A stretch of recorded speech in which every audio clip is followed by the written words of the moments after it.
Hello, Morongo Basin and listeners around the world online at Z107.7fm.com. Here is the Z107.7 local news for Thursday, February 23rd, 2023. As snow fell in 29 Palms last night, the City Council rented hotel rooms to provide warm shelter for unhoused people in the community. Money raised through the city's transient occupancy tax has been used to rent rooms at the American Best Value Inn, 29 Palms, for 13 people, beginning last night and until Sunday morning. The hotel rooms are being paid for by funds raised by the transient occupancy tax, which are fees added to vacation rentals within city limits.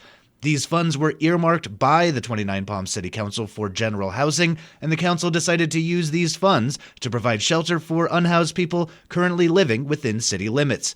Outreach to the unhoused community, along with placement into the reserved hotel rooms, was conducted by Morongo Basin Arch, a nonprofit organization dedicated to tackling homelessness in the high desert. City officials acknowledged that this is not a long-term solution for the area's unhoused people, but hope that these warm hotel rooms can provide comfort to many during a particularly challenging weekend. Snow came to the Morongo Basin this week, and even more is predicted for the weekend. The mountains that surround our area, including the communities of Big Bear and Idlewild, have received even more snow than we have. But just because snow is there doesn't mean it's safe to play in it. In fact, during this winter season, snow play on the roadway will be greeted by fines of up to $150 or more, towaways, and other sanctions. The San Bernardino County Sheriff's Department, California Highway Patrol, and other law enforcement agencies will be out in force during and after winter storms to actively enforce no snow play on the roadway regulations. With more information, here is online news editor Robert Hayden. Snow play on the roadway is illegal in San Bernardino County mountain communities for very good reasons, most of them related to safety. Narrow mountain roads can become dangerously crowded during and after winter storms as motorists stop to deal with snow chains, vehicle breakdowns, and minor accidents. Invisible patches of ice make it impossible for drivers to stop in time to avoid hitting the cars in front of them or any other danger in the road. So while residents throughout Southern California are welcome in San Bernardino County's beautiful mountains, the county urges everyone to pay attention to no parking signs, be prepared for hazardous driving conditions, play only in designated recreation areas, and be considerate of those who live in these communities. The price for not doing so could be steep. Also, motorists are advised not to approach the mountains without snow chains. If conditions call for chains, law enforcement will not allow vehicles to proceed without them. For your own safety and the safety of others, wait until you reach your mountain destination to get out and play in the snow. Reporting for Z107.7 News, this is Robert Hayden. The Healthy Heart Run in Yucca Valley, scheduled for Saturday, has been postponed on account of extreme weather and concern for the safety of the runners. The event will instead be held 1 month later on Saturday, March 25th. Registered participants will be automatically carried over to the new date. Those who are unable to attend on March 25th can request a refund or opt to transfer their registration to the upcoming Grub Stakes run on May 28th by contacting Recreation Supervisor Jacob Kazmarek at a link in this story at Z107.7fm.com. The annual event, which, when not postponed on account of weather, coincides with National Heart Month and is a 5K run and 2K health walk put on by the town of Yucca Valley. For more information about the event, visit yucca-valley.org or visit the Yucca Valley Community Center. Mayor MacArthur Wright planned to grill with members of the community at Lucky Park on Friday, but that has been changed due to weather conditions. The event has been moved to inside City Hall from 4:30 p.m. to 6:30 p.m. on Friday. The public is still invited to meet their new mayor, joining him for light refreshments in a warm indoor space. Just before noon yesterday, the Morongo Valley Community Services District announced a special meeting to be held today at 2 p.m. On the agenda is the recertification of a proposal that allows the CSD to hold online meetings, which must be voted upon every 30 days, as well as closed session with legal counsel related to impending litigation. Public comments will be welcome at this meeting. This special meeting comes 1 week after the Morongo Valley CSD Board of Directors canceled their last regular meeting, which was scheduled for last Wednesday, February 15th. The board's most recent meeting, a special session held on February 2nd, drew scrutiny from Morongo Valley residents. Today's meeting will be held online only at 2 p.m. in what is a departure from the board's typical meeting time of 6 p.m.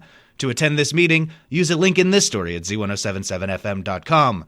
Tune in tomorrow for our coverage of the meeting. The Morongo Basin needs long-term affordable housing.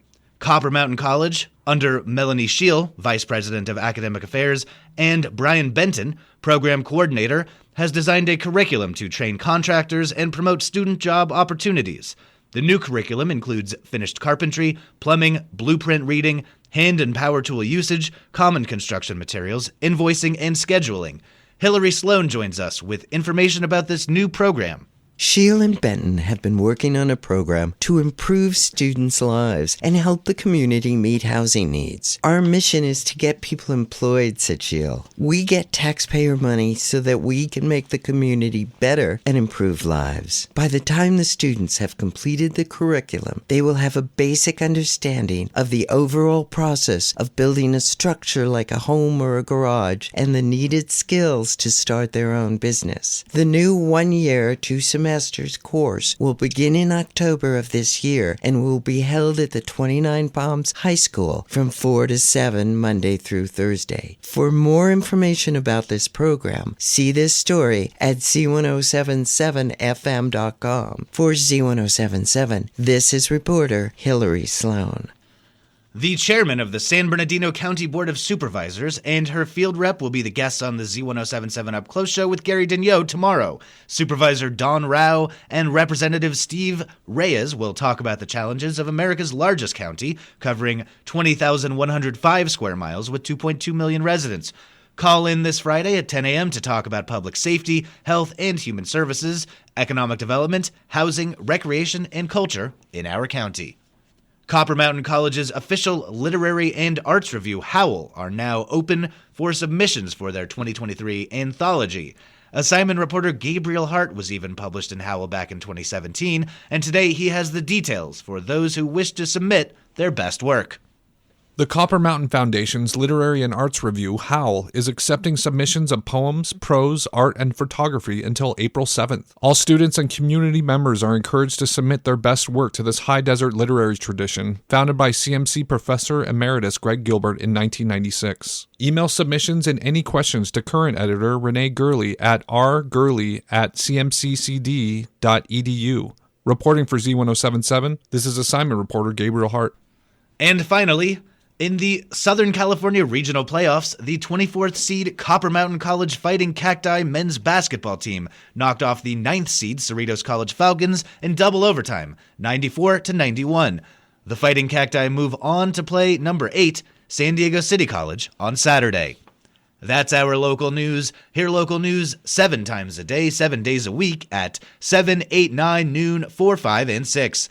More Morongo Basin residents get their local news from Z107.7 than any other source. Reporting for the Morongo Basin News Leader, the award-winning Z107.7 Local News, I'm Jeff Harmetz.